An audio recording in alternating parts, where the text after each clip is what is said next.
First to 15 moves on. And there it is. Muhammad ducks the assault. When I qualified for the Olympic team, the focus was about me being the first Muslim woman in hijab to represent Team USA at the Olympic Games. She will become the first American athlete to compete in the Olympics wearing a hijab. The traditional covering worn by some Muslim women. You know how important that is, and what is a hijab? I wanted to challenge the narrative that Muslim women are meek and docile and oppressed, being unapologetically Muslim, black, a woman, and it's like either you like it or you don't, and I don't really care either way.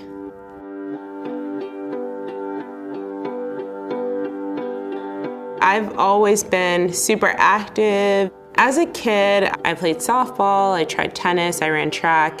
My teammates wore tank tops or shorts, but my mom always had to adjust the uniform so it would adhere to the tenets of my faith. When I was about 12 years old, my mom and I were driving past the local high school and we saw athletes that had on long jackets, long pants, and they had on these masks. That's when we discovered fencing.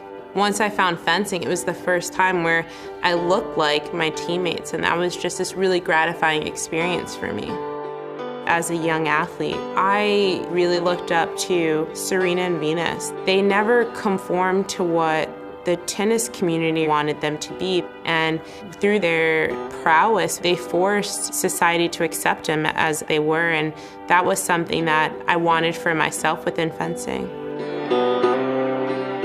When I qualified for the Olympic team, my life immediately changed. Can I? Yes.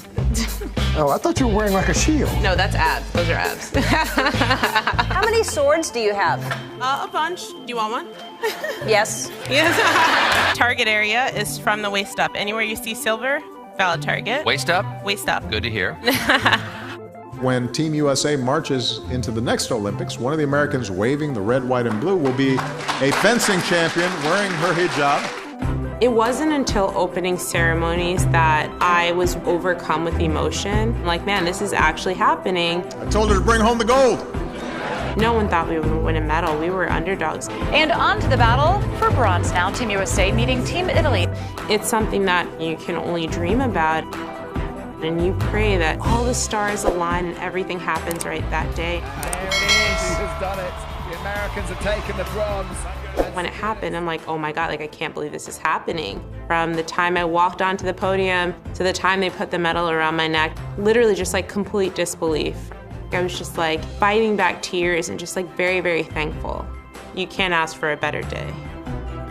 I met Serena and Venus in the Olympic Village. I was very fangirly when I first met them. I was just like, you mean so much to me, and you've done so much for African American girls and how we view ourselves, and I was just rambling just like that, and I'm sure they thought I was crazy, but I felt like I had to tell them in that moment how much they meant to me growing up. And now I get a ton of fan mail and even personal encounters with parents and their kids about what it's meant for them to see a Muslim woman who observes the hijab not just be a member of Team USA, not just medal at the Olympics, but have that ability to do so. Being a source of inspiration, hopefully being a source of light for our community, is the most rewarding experience that I've had.